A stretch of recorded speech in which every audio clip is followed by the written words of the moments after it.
Hi, what's your name? I'm Michelle. Hi, Michelle. My name is Brenna. I'm going to be your therapist today. Okay. Do you want to talk with me a little bit about what's brought you here? Yeah, I've just been feeling really lonely lately. Okay. I don't know why. Okay. So, How long do you feel like this has been going on?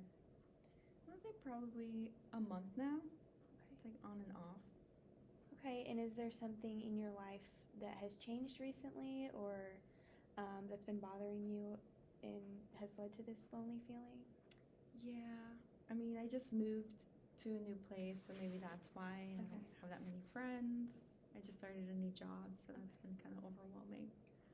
Okay, let's talk more about you moving. Mhm. Is this the first time you've been away from people that you know and like family and friends and things like that? Yeah, Okay. yeah. I left home, all my friends, so even though it was a decision I made, it's still really hard. Why did you decide to move? I decided to move because I got a new job opportunity. Okay. So, Okay, and what's that job? I'm currently a doctor, Okay. and I was offered like a residency position Oh, at a that's hospital awesome. nearby. Yeah, it sounds great. It sounds like um, something that you should be very proud of, but also something that can be a little bit overwhelming. Yeah. Being in a new place, having this new job that can be stressful. And you've heard that residency can be a little bit hard. Is that what you've been feeling? Mm-hmm.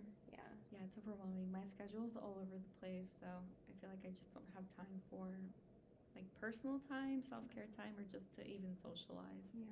And what do you do with your residency? Do you have a specialty or? I'm still trying to figure that out. Okay. Yeah. Yeah, just more so the basics Right. for the first few years. Exactly. Yeah. So I know you mentioned feeling alone and being in a new place and having a new job. Do you feel like now you don't have the time that you used to reach out to family members and friends, and maybe it's a little bit harder for, especially with residency? I know it can be time consuming to be able to find some time for yourself. Yeah, yeah, I think you said that perfectly. I feel like I just don't have time for myself right now, or to even reach out. So I think I just need to manage my time a little bit better. Yeah, and I know that that can be hard, and it's especially challenging with a new environment. You're leaving all of the past coping exercises and things you used to do, and now in a new place you have to find some new things. So that's definitely something we can focus on as we continue on with sessions. I think that's a good idea. Along with your feelings of being lonely, do you have any like anxiety or other symptoms that you're feeling besides that? Yeah, at night I've noticed that I get really anxious and I can't sleep. So these last few nights has been very overwhelming to the Okay. point where I feel like I can't breathe, and then I just find myself crying, and then next thing you know, I have to get up and go to work. um, when you have those feelings of not being able to breathe and like you're crying, do you feel like that's kind of a panicky feeling? I know sometimes that could lean towards panic attacks. Have you had those in the past, or is this kind of the first time you're feeling something like this? This is the first time I'm feeling this way. Okay. I know you said it's been happening for the past few nights. Do you think it's something that you're worrying about for the next day, or something that happened that day that you're focusing on, or is it kind of just a feeling and you're not really sure where it's coming from? I think it's a feeling that I don't know where it's coming from, and I'm having a really hard time understanding these emotions. Okay. Yeah, and we can go more into that. I know a lot of the times with anxiety, sometimes it's hard to pinpoint a specific situation that's making you feel anxious. But I do want you to know that you're not alone in that feeling. There's a lot of people that, especially at night or early in the morning, it's just a lot of things are happening that are making you feel anxious. So, do you feel like you're losing sleep because of this? Yes. Okay. Yeah, I think something I've also noticed is that when I get really anxious, I forget to eat. Okay. And when I do eat, I feel nauseous. So I don't exactly know where that's coming from either. Yeah, a lot of the times with anxiety, you can have some physical symptoms as well. So like stomach aches and things like that make you like not want to eat, or feel like shaky and things. So it could be a part of that, and it's just again, you have a lot going on right now, so I think a lot of times people put eating and taking care of yourself on the back burner because you have a lot going on. Were you able to eat today at all? Mm-mm. Okay. So before coming in, you felt a little bit anxious too. Yeah.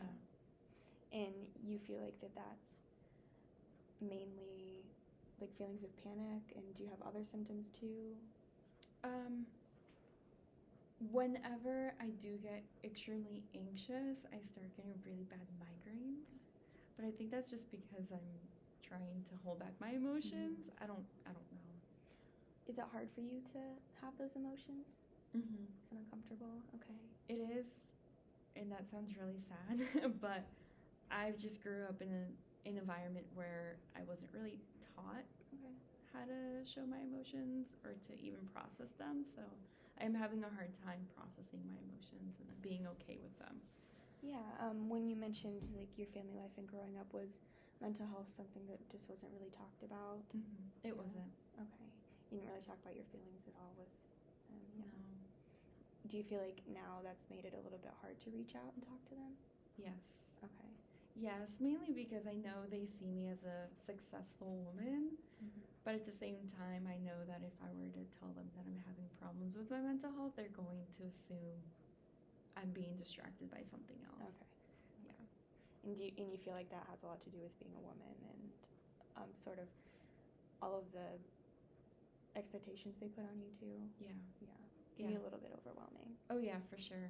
It's a lot of pressure sometimes. Or even like a phone call if I'm on my parents.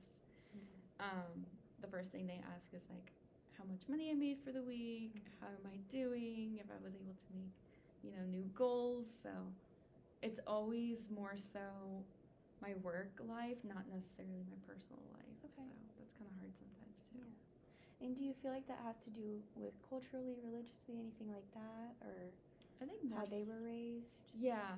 I've actually thought of that. I think it is more so like cultural aspect to it, but also how my parents were raised. Okay. So they're very stubborn. Okay. So do you want to talk more about that cultural background? Yeah. So my parents are Mexican American. Well, I'm Mexican American. My parents are Mexican. They immigrated to the U.S. at a very young age. My dad came over when he was 12. And then he grew up in California. So from like 12 to 18, California, and then he went back to Mexico. Met my mom, dated for a few years, got married, and then came over. Okay. Yeah. So are you, at least on your dad's side, like kind of a first generation when it comes to going to college and doing all that? Okay. Yeah. So that can add a little bit more to expectations too, because they want you to have more than they had, but at the same time you're just doing the best that you can, and you don't want to let them down, but it's exactly hard. Yeah. Do you feel like you're putting a lot of expectations on yourself too with that? Okay. Is there anybody in your family that you do feel you're able to talk to? Not really. I mean, I'm an only child, so that also kind of sucks. Yeah, I mean, maybe my best friend, but Okay. I don't want to worry her either. Is this best friend back where you used to live? Okay. So it's harder now with the distance too. Yeah. To find time. I do think it's important though, if you feel like she's someone you want to talk to set aside some of that time, just so. I know it can get overwhelming with work and stuff, but to be able to set aside like 30 minutes or an hour for yourself to either talk with somebody or do something that you enjoy, I think that could really help with, especially at night with the anxiety you're feeling. Since it happens a lot at night, being able to do something to help yourself calm down is a good idea. Is there anything that comes to mind, like any hobbies or anything that you like to do that might help you calm down at night specifically? I like to journal a lot, but I haven't been journaling. Okay. I also like to run, but again, because of my schedule, I just haven't had time to run. I like painting too. Okay. So maybe those are things I can do. Yeah, those are all great options. I think, especially exercise and getting your mind